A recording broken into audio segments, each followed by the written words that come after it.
welcome back to my channel. Thank you for joining me for another whip and chat. As you can see, this is obviously a little different than a diamond painting, which is what I did last time. This is going to be a loomed hat. As you can probably see here, yeah, it's coming along here. So what this pattern is the brim is a E-wrap and then 2 pearls stitches around the loom. And I did this brim for about 1, 2, 3, 4, 5, 6, 7, 8, 9, 10, about 20 rows, and then wrapped it so that it became a brim. And then this main part of the hat is I flipped it and did the opposite, where it's 2 pearls to every 1 E-wrap, which is kind of creating this ribbed effect. And the type of yarn I'm using today is, I don't know how to say that, ALERRSCHNERS. It is a worsted weight yarn and 100% acrylic. So I wonder if that'll show up backwards. I'm learning so much about making YouTube videos in these early videos. So yeah, I'm just gonna get started here. Just working my way around here. This is a Martha Stewart loom, and I love the Martha Stewart loom because you can just create so many different things. This is gonna be a nice sized hat for I'm making this for my mom, so like it's a medium-sized hat that will fit most adults. And I love that the pegs can be different colored. So I'm using blue currently for my purling, and my gray is to designate E-wraps as I work around the loom. I like to work to the right. I know everybody has a different preference with how they work on their looms. So, and this currently has 66 pegs on it. So I'm just using the 1 extender in the middle, which you can probably see, which creates just I think a perfect size hat, in my opinion, for an adult. Hopefully you're doing well. I am currently, you can maybe tell by my voice, it's a little froggy. I have a bit of a cold.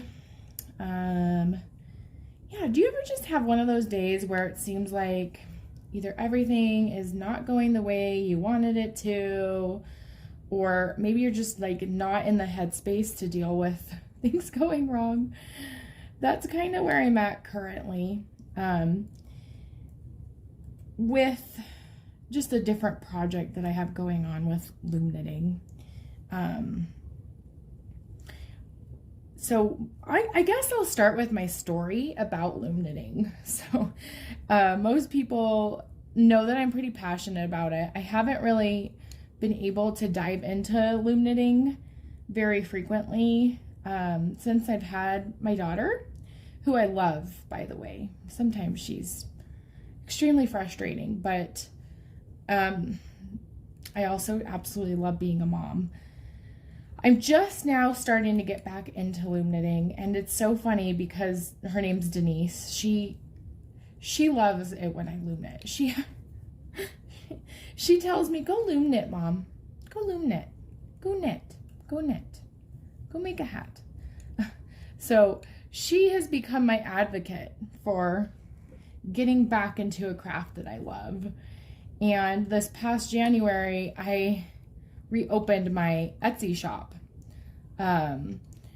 which I'm really excited about, but that kind of gets me to my frustration.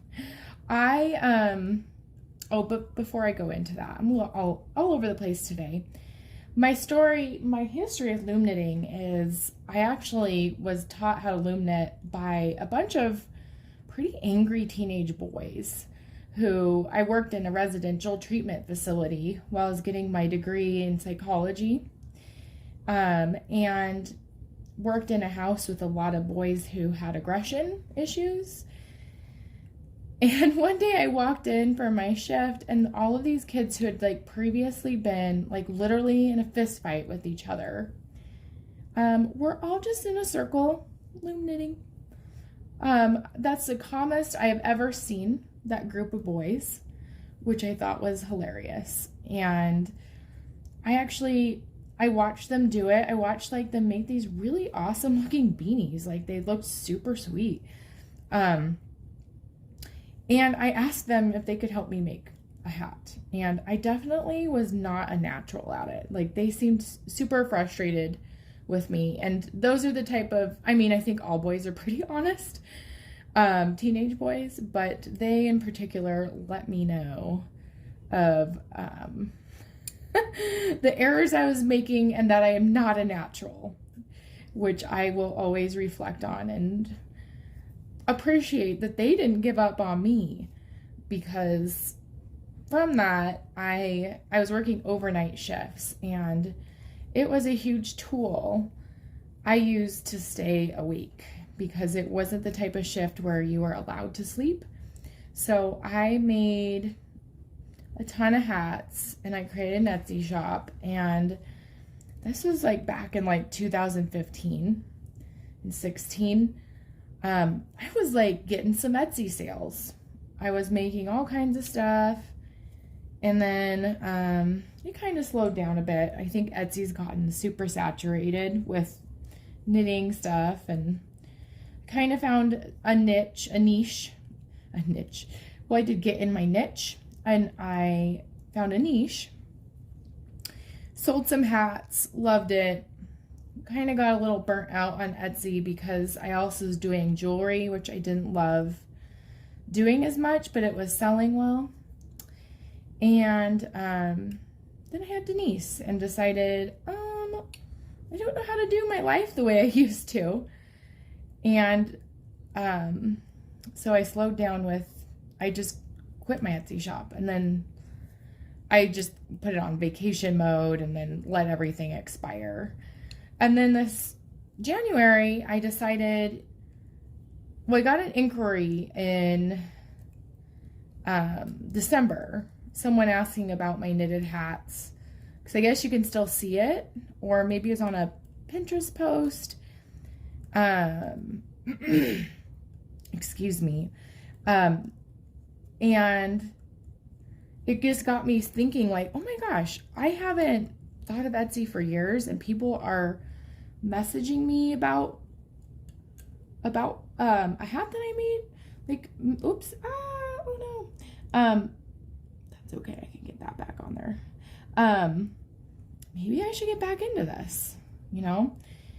And so I did, and this is the first, so this yesterday actually was the first organic sale I've made, which is fine because I don't have the time to really like put a lot of effort into Etsy right now. I kind of just relisted things I've made years ago that I could still make, because I have a ton of yarn, which it's so much yarn, it's kind of become, in an odd way, a problem.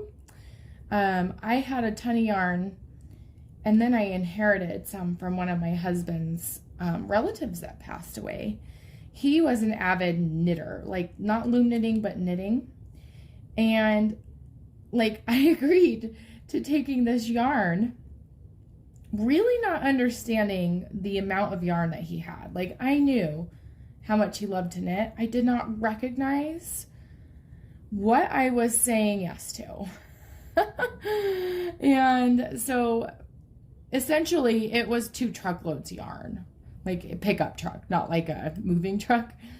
And I've already have, I say, like a pretty hefty stash of yarn. Like, yeah, I would definitely say I have a hefty stash. So I literally have a room full of yarn.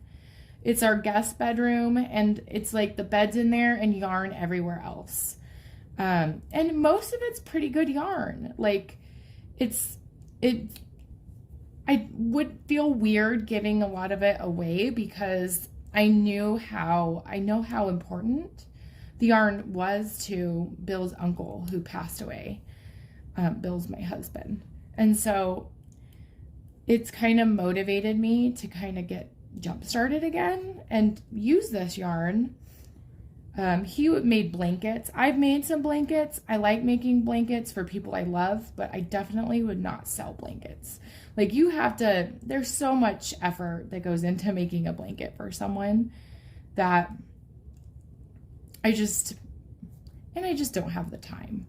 Hats and like exploring new patterns, absolutely. Like, that sounds super fun to me. So that gets me to, oops, I guess the computer's updating. That gets me to yesterday, I got my first sale in like a long time. Like, I've had friends and family buy hats from me, which I love. But this person's like, I mean, lives in New York City or New York, bought a hat from me yesterday. Of course, it is the one yarn that I still have, but as I'm looking at it, I do not have enough to make like an adult hat with. And I, in hindsight, should not have listed that, because I just was under the assumption, because I have so much yarn, that of course I will have that yarn. And so I'm like, well, shoot, it's definitely not going to be enough for the hat that they're ordering. So I'm like, all right, I'll go to Michael's and see, because it's a Michael's specific brand yarn. And then I go there and I don't even see the brand. And I'm like, well, crap, because I haven't shopped for yarn in like probably at least 3 years.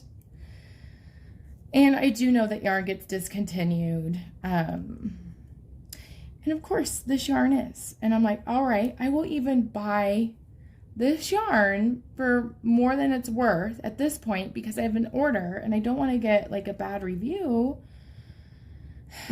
Well, that's not even an option. It's not on eBay. It's not anywhere to be found. So, long story short, my first Etsy order, I had to message the person and be so apologetic and say, I am so sorry. I have this yarn, but it's just, and now that I'm actually physically looking at it, it's not going to be enough for the hat that you want. I have like 7 different yarn options that are pretty similar. I will make this hat for you half price if you accept my plea of like, and my apology of, I'm so sorry I don't have this particular yarn. And so I really need to go through and triple check with all the listings I have on Etsy to ensure that I have that yarn, because I do it made to order. Hope this isn't shaking too much. I just realized maybe I'm shaking the camera. I make them made to order because for a while I was making a ton of hats, and then someone wanted that hat but a different size or different modification. I had to remake the hat over again, and then I ran out of yarn. So I'm learning a lot. I'm bummed. And I just feel bad because I don't want to be unreliable, and I don't want to get a bad Etsy review my first time in a long time actually like making a sale. So, oops, I don't know why I thought that I had already gone all the way around. Whoopsie daisy. So yeah, that's kind of my frustration of the day, is the excitement of an Etsy order that I can't fulfill. And that's okay though. You know, you got to just ask for forgiveness. It's at this point not in my control anymore. And so yeah. So what kind of crafts are you into? Do you loom knit? What's like your favorite craft that you do? I'm trying to think of like kind of the things that my favorite thing to make on looms is hats. It's just kind of, it's a short-term project enough that I don't get discouraged. And yeah, they're just fun. I also like to make scarves. I do have a lot of scarf looms that I use. I have tried to make stuffed animals before. That's kind of cumbersome. I've done blankets before. Made some headbands. Headbands can be fun. Yeah, those are the projects I've done. I'm also curious what your favorite type of yarn is, if you use yarn, and what your favorite loom is. I use a ton of different looms, like the traditional ones that you can get everywhere, the plastic ones with like the much higher gauge level. I use a bit, and I also teach kids to loom knit in my job sometimes.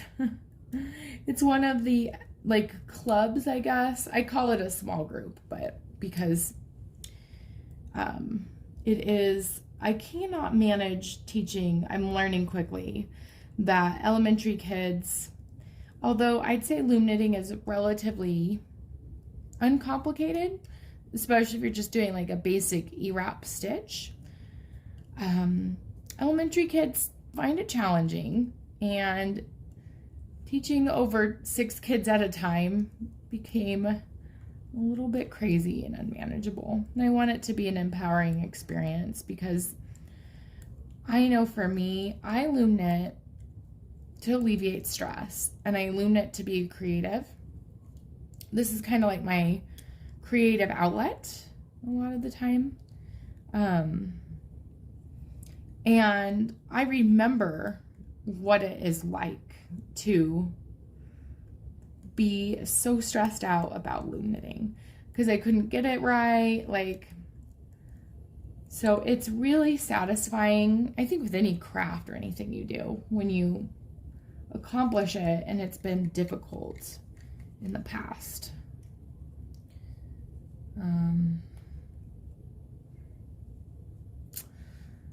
Yeah, I think I probably made over, I know, at least 100 hats at this point. Trying to think of the nerdiest hat I made. I'm quite a nerd. I like, well, I'm a nerd by association. My husband's definitely more of a nerd than I am. I think the biggest, most common hat I made is the Jane hat from Firefly. That one's pretty fun to make. And I've made matching Jane hats for my whole family and took a Christmas picture.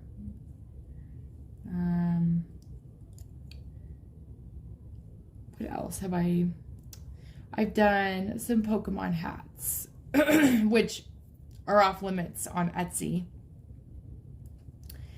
Also off limits is Where's Waldo. Learned that the hard way. As well as Harry Potter. Which I get, right? Like, I think a lot of my experience has been trial and error with a lot of crafts where I mean no harm. I really just don't have put a lot of thought into what I'm making, and the fact that they're, you know, of copyright laws and all those things that, yeah, you want to honor the companies, and although I'm sure they're making a ton of money, as they should, because it's their intellectual property, right? So, well, I think because my voice sounds like a frog at this point, and because I've gotten a fair amount of rows done, like I'm probably gonna do like 10 more rows. I'm gonna call this good for this whip and chat. I'm kind of just exploring and finding what's best. Definitely know now that yeah, this table shakes. So thank you so much for joining me as I am continuing my crafting adventures. I plan on doing a whip and chat hopefully every week, and we'll be doing different videos as well. Make sure you like and subscribe. That means a lot to me to like and subscribe. I'm trying to learn how to do these YouTube videos right. And thank you so much. Have a good rest of your day. Bye.